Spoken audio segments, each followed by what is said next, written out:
Hello मेरे प्यारे दोस्तों, कैसे हैं आप सभी। मैं आप सभी का स्वागत करती हूँ एसपीजा चैनल पे। चलिए आज हम लोग क्वेश्चन नंबर 17 से करने वाले हैं और ये मेरा पार्ट 4 है। अगर आप लोग पार्ट 1, पार्ट 2, पार्ट 3 नहीं देखे हैं तो एक बार ज़रूर देख लीजिए। आज हम लोग पार्ट 4 करने वाले हैं जिसमें कि हम लोग क्वेश्चन नंबर 17 से समझेंगे और समझने का अच्छे तरीके से प्रयास करेंगे। तो क्वेश्चन नंबर 17 मैं पढ़ रही हूँ, आप लोगों को बोर्ड पे दिखाई पड़ रहा होगा, आप लोग भी क्वेश्चन नंबर 17 पढ़िए। क्वेश्चन नंबर 17 में कह रहा है कि सलमा की उम्र उसके पिता की उम्र के 1/3 से 5 वर्ष कम है। एक सलमा नाम की लड़की है, उसका जो उम्र है उसके पिता की उम्र के 1/3 से 5 वर्ष कम है। यदि सलमा की उम्र 20 वर्ष है तो उसके पिता की उम्र ज्ञात कीजिए। चलिए हम लोग समझ लेते हैं यहाँ पे। चलिए सबसे पहले हम लोग क्या करेंगे, और आशा आप लोग क्वेश्चन पढ़ लिए होंगे, समझ भी गए होंगे। तो सबसे पहले हम लोग क्या करेंगे, तो इसमें तो उसके जो पिता है उसका उम्र मानेंगे और उसके बाद सलमा का उम्र निकालेंगे। तो चलिए हम लोग मान लेते हैं, माना कि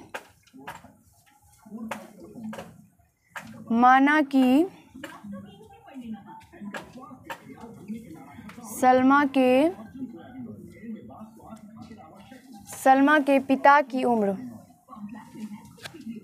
माना कि सलमा के पिता की उम्र कितना मान लेते हैं हम लोग, x वर्ष। सलमा के पिता का उम्र जो है वो हम लोग x वर्ष मान लेते हैं। तो यहाँ से हम लोग क्या करेंगे, तो सलमा का उम्र निकाल लेंगे। सलमा की उम्र, सलमा की उम्र क्वेश्चन में कितना कह रहा है कि पिता की उम्र के 1/3 के 5 वर्ष कम। 1/3 यानी x/3, या तो आप लोग ऐसे भी कर सकते हैं x गुना 1/3, तो ये x/3 ही निकल के आ जाएगा। x/3 - 5। तो अब हम लोग यहाँ से प्रश्न से करेंगे। तो प्रश्न में क्या कहा गया है कि सलमा की उम्र 20 वर्ष है और सलमा का उम्र हम लोग कितना निकाले हैं, x/3 - 5 वर्ष।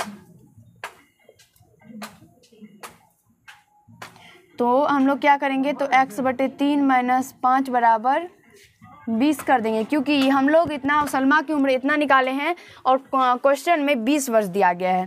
तो यहाँ से हम लोग इसका एलसीएम ले लेंगे, तो 3x + 15 बराबर यहाँ से क्या हो जाएगा 20। और हम लोग फिर यहाँ से क्या करेंगे, x + 15 बराबर ये भाग में है 3, इधर ले आएंगे तो गुना हो जाएगा, तो 20 × 60। फिर यहाँ से x का मान हम लोग निकालेंगे, तो 60, ये प्लस में 15 है, माइनस में 15 हो जाएगा। तो यहाँ से x का मान हम लोग जब निकालेंगे तो ये कितना निकल के आ जाएगा,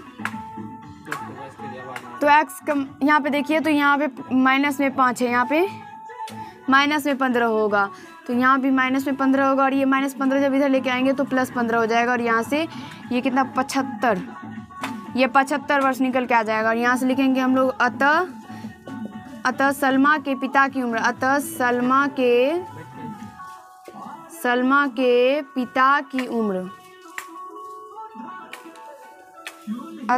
के पिता की उम्र कितना हो गया,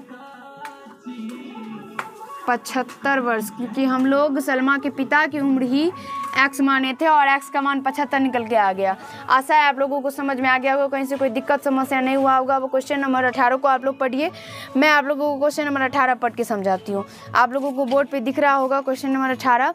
क्वेश्चन नंबर 18 कह रहा है, विक्रम ने 8 कुर्सी एवं 2 मेज खरीदने में कुल 2900 रुपये खर्च किए। कह रहा है कि विक्रम ने 8 कुर्सी एवं 2 मेज खरीदने में कुल 2900 रुपये खर्च किए। यदि एक मेज की कीमत 450 रुपया है तो एक कुर्सी की कीमत क्या होगी। तो चलिए यहाँ पे कह रहा है कि कुर्सी कितना खरीदा है, 2 मेज खरीदा है, मेज 2 खरीदा है और कुर्सी कितना खरीदा है, 8। तो हम लोग यहाँ पे क्या करेंगे, तो कुर्सी की कीमत मान लेंगे, एक कुर्सी की कीमत हम लोग मान लेंगे। तो चलिए यहाँ से क्वेश्चन नंबर 18 सॉल्व करते हैं हम लोग। एक सेकेंड रुक जाइए आप लोग। क्वेश्चन नंबर 18, माना कि एक कुर्सी की कीमत,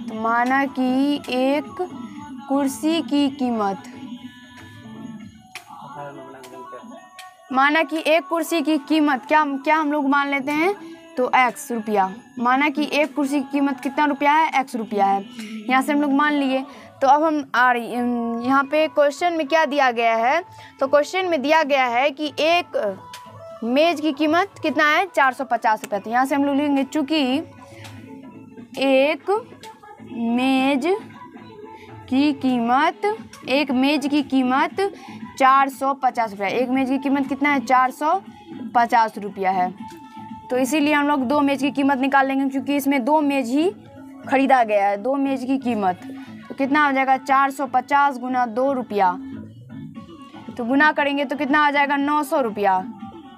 चलिए अब उससे आगे हम लोग पढ़ते हैं। तो उससे आगे उसके बाद हम लोग देख रहे हैं तो प्रश्न में क्या कहा गया है, प्रश्न से कि 8 कुर्सी एवं 2 मेज खरीदने में कुल कितना रुपया खर्च होता है, तो 2900 रुपया खर्च होता है। तो जिस पर अभी जैसे हम लोग यहाँ पे ये निकाले, उसी प्रकार से हम यहाँ भी निकाल सकते हैं। जैसे कि हम लोग एक कुर्सी की कीमत कितना माने हैं, x रुपया माने हैं, तो यहीं से हम लोग ऐसे भी निकाल सकते हैं। इसीलिए इसीलिए 8 कुर्सी की कीमत कितना हो जाएगा 8x रुपया। एक कुर्सी की कीमत x है, तो 8 कुर्सी की कीमत 8x रुपया हो जाएगा। और आशा है समझ में यहाँ तक आप लोगों को आ गया होगा, कहीं से कोई दिक्कत समस्या नहीं हुआ होगा। अब यहाँ से हम लोग प्रश्न से करेंगे, जिसमें कि कह रहा है कि 8 कुर्सी और 2 मेज की कीमत कितना है, तो 2900 रुपया है। तो चलिए यहाँ से हम लोग क्या लिखेंगे, 8x प्लस 8 कुर्सी की कीमत कितना है 8x प्लस 2 मेज की कीमत कितना है 900 रुपया, और बराबर ये कितना कुल रुपया हो रहा है, तो 2900। चलिए यहाँ से रुपया हम लोग मिटा देते, 2900 रुपया। अब यहाँ से इसको हल कर लेते हैं, तो 8x ये प्लस में 900 है, इधर आ जाएगा तो ये माइनस में हो जाएगा, तो 2900 माइनस 900, तो 8x बराबर ये घट के कितना आ जाएगा 2000। इसको हम लोग घटाएंगे तो 2000 रुपया आ जाएगा। यहाँ से फिर हम x का मान निकालेंगे तो क्या हो जाएगा 2000/8, 8 गुना में है, x के साथ इधर लेके आएंगे तो भाग हो जाएगा। इसको काट देंगे तो क्या हो जाएगा 8 दूना 16, 4 8 5 40, 250 रुपया निकल के आ गया x का मान। और इसमें कहा क्या गया है, तो एक कुर्सी की कीमत ही कहा गया हम लोगों को निकालने के लिए। तो यहाँ से हम लोग लिखेंगे अतः एक कुर्सी की कीमत 250 रुपया। एक कुर्सी की कीमत कितना निकल के आ गया 250 रुपया। आशा है समझ में आप लोगों को आ गया होगा, कहीं से कोई दिक्कत समस्या नहीं हुआ होगा। तो आज के पार्ट में हम लोग इतना ही करेंगे, 2 ही प्रश्न सॉल्व करेंगे। अगले पार्ट में हम लोग क्वेश्चन नंबर 19 से समझेंगे। तो धन्यवाद दोस्त, आज के पार्ट में इतना ही।